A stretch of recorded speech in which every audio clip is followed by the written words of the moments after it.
Hey, what's going on, YouTube? Thank you for turning in to another video on Chris's watch reviews. Sorry, it's been over a month since I last posted. Things have been a little chaotic around here lately, and I got this watch in my possession about a month ago, but I wanted to make sure I had some time with it before I decided to do a review. So it's been a little over a month now, and I just wanted to go ahead and share my thoughts.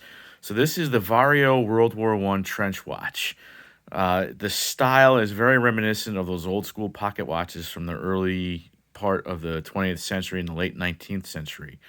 And in World War I, what soldiers would do, instead of having to wear a pocket watch all the time, they would take the watch, they would weld some wired lugs to it, and then run a simple leather or canvas strap through it and strap it to their wrists. And there's been some other companies that have done similar type watches over the years. Longines had one, Tissot had one.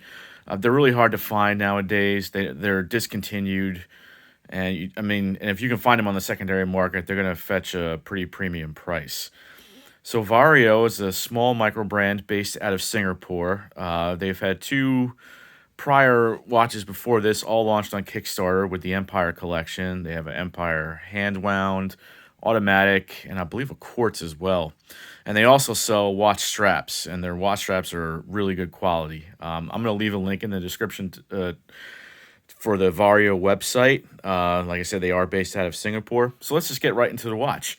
So this is the Vario World War I trench. There were several different dial colors they came up with. There was a white, a black, I believe a gray, cream, and I went with the cream dial. I really wanted that antique look, considering that this is supposed to be a very vintage-looking watch, and so that's what I did. I pre-ordered it back in November when the Kickstarter went live, and it took about 6 months for mine to arrive. But I received it in May, and I gotta say right off the bat, I absolutely love this thing. So we'll go with the dimensions. It is a 37 millimeter case.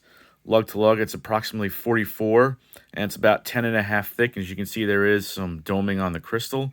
This is a double dome sapphire crystal front and a sapphire display on the back. The movement is a Miyota 8200 series, and as you can see, they've actually gone with a gilt decoration for the movement. Just running some accuracy tests, setting it to my phone and letting it go for about 24 hours, I was noticing about plus 8 seconds, which for a Miyota 8200 series movement is perfectly acceptable. The movement does feature hacking and hand winding. It is a screw down crown with 100 meters of water resistance. You see, I'm going to unscrew the crown here. Crown's really grippy. It feels good. And like I said, you can pull it out. You can hear the watch winding. Has a little bit of a grindy feel to it when you're winding it, or even when you're setting the time. You can just feel it in the crown while you're moving it. And that would probably be the only complaint that I have. But given the price of the watch, I'm not going to complain. So I'll go into that price in just one moment. I wanted to show you what came with the whole entire package. Came with a small travel case. Okay. Little, cloth there to clean your watch. It also came with the original solid case back, showing a picture, or depicting a picture here of a World War I soldier. I opted, when I purchased this on Kickstarter, for the display case back because I really wanted to, take a look at the movement. I mean, they were putting in a decorated movement, so I opted for the display case back, and I don't regret that choice. But it was nice that they gave you the original one to take home anyway. Also came with two straps. First strap is like a tweed style material strap. It's a NATO, and then the second one is a leather NATO strap. I do not use either one of those, not because they aren't good quality. They are good quality, but I'm just not a big fan of NATO straps in general. I don't wear a NATO on any of my watches. So I found this two-piece strap that is specifically made for wired lugs. It's buffalo leather. It's very comfortable. I had some issues trying to get these things clamped, and I had to use some needle nose pliers, but they've held pretty well. And like I said, the strap's really comfortable, and I think it just complements the style of the watch really well. So going into the price is $300 for everything that's included over here. And that's a pretty good deal, because one thing I forgot to point out, the dial itself is actually made out of enamel. And you are not going to find too many watches with enamel dials for less than $1,000. It doesn't matter if it's a micro brand or a major brand like Seiko. I know Seiko has some enamel presage models that run for $1,000, even more than that. So this is an enamel dial. It is done very well. I'll see if I can zoom in here a little bit. You have the cathedral style hands and the fall aged loom, which I know is a point of contention among watch collectors, but me personally, I like it, so it doesn't bother me. So that is all loom. So I'm going to try and actually charge this up here a little bit so I can go ahead and show you the loom.